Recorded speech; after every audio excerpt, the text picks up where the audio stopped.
शिक्षाविद, आविष्कारक एवं सामाजिक कार्यकर्ता सोनम वांगचुक के क्लाइमेट फास्ट यानी पर्यावरण उपवास का आज 26 मार्च को 21वां दिन है। गत 6 मार्च से क्लाइमेट फास्ट पर बैठे सोनम वांगचुक लद्दाख को पर्यावरण विध्वंस से बचाने और लद्दाखी जनजातियों एवं संस्कृतियों की स्वायत्तता के संवैधानिक संरक्षण की मांग कर रहे हैं। वैसे तो वांगचुक को सोशल मीडिया पर और हर राज्य में प्रबुद्ध वर्ग से भरपूर समर्थन मिला है, परंतु 23 मार्च को वांगचुक ने उपवास के 18वें दिन भारतवासियों की धर्मपरायणता पर जो महत्वपूर्ण चिंतन किया उस पर सुर्खियां नहीं बनी। इस चिंतन पर रोशनी डालने से पहले वांगचुक की वह मांगे दोहराता हूँ जिनके लिए वे क्लाइमेट फास्ट पर बैठे हैं। लद्दाख को पूर्ण राज्य का दर्जा मिले, लद्दाख के जनजातीय लोगों, संस्कृतियों एवं नाजुक इकोसिस्टम को संविधान के अनुच्छेद 244 की छठी सूची के अंतर्गत संरक्षण मिले, लद्दाख की लोकसभा सीटों की संख्या 1 से बढ़ाकर 2 की जाए, लद्दाख वासियों के सरकारी नौकरियों में चयन के लिए पब्लिक सर्विस कमीशन की स्थापना की जाए। अब बात करते हैं करप्शन परसेप्शंस इंडेक्स CPI यानी भ्रष्टाचार धारणा सूचकांक की। ट्रांसपेरेंसी इंटरनेशनल द्वारा प्रतिवर्ष जारी किया जाने वाला यह सूचकांक विशेषज्ञ आकलन और जनमत सर्वेक्षणों के आधार पर देशों को सार्वजनिक क्षेत्र के भ्रष्टाचार से संबंधित रैंकिंग देता है। यह सूचकांक भ्रष्टाचार को नेताओं, अफसरों द्वारा उन्हें मिली पावर को निजी लाभ के लिए किए गए दुरुपयोग के रूप में परिभाषित करता है। नंबर 1 रैंकिंग वाला देश सार्वजनिक क्षेत्र के भ्रष्टाचार उन्मूलन में अव्वल होता है। बढ़ते रैंकिंग नंबर का मतलब है सार्वजनिक क्षेत्र में भ्रष्टाचार के स्तर का ऊंचा होते जाना। गत 23 मार्च को वांगचुक ने करप्शन परसेप्शंस इंडेक्स 2023 का उदाहरण देते हुए हर धर्मपरायण भारतीय को निहायत ज़रूरी फूड फॉर थॉट दिया। उन्होंने CPI में भारत के खराब प्रदर्शन को राजनेताओं की वादाखिलाफी और समाज में सच की बेकदरी से जोड़ा। हमारे समाज में सच्चाई और नैतिकता के अभाव पर वांगचुक ने अपनी पीड़ा इन शब्दों में व्यक्त की। यह जो लद्दाख के साथ विश्वासघात हुआ है, अभी की सरकार ने जो वचन दिए उसको पूरा न करना, यह मेरे मन को बहुत सताता रहा है। बहुत व्याकुल हूँ, बहुत चिंतित हूँ। चिंतित होने का एक कारण तो यह है कि लद्दाख का जो संवेदनशील पर्यावरण है, यहाँ की जो जनजातीय संस्कृतियाँ हैं, उन्हें संरक्षण देने का वादा किया था 2 चुनावों में और उसी बुनियाद पर चुनाव जीते भी। फिर 4 साल टाल मटोल के बाद साफ साफ इनकार कर दिया। एक तरह से यह वादा खिलाफी हुई, वचन तोड़ दिया।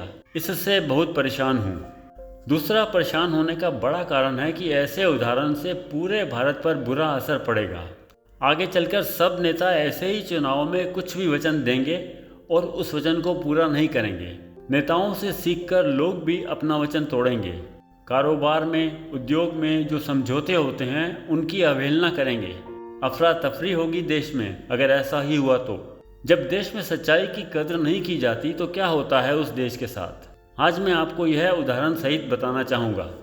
दुनिया के लगभग 180 देशों में कौन कितना ईमानदार है, सच्चाई पर चलता है, इसका मापदंड ट्रांसपेरेंसी इंटरनेशनल हर साल करती है।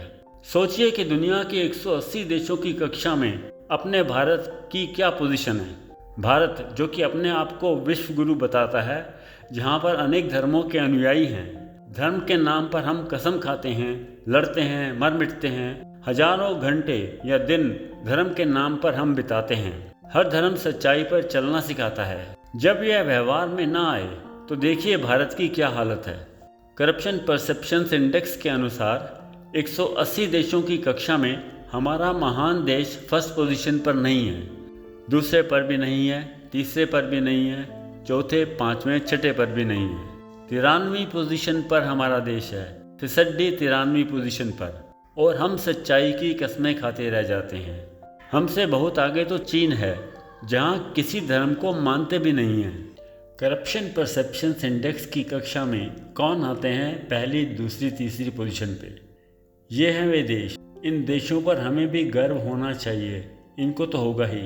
ये हमारे भगवानों के दिखाए हुए सच्चाई के मार्ग पर चलते हैं। ये वो देश है जहाँ ज़िंदगी की हर चीज़ में लोग ईमानदारी से पेश आते हैं।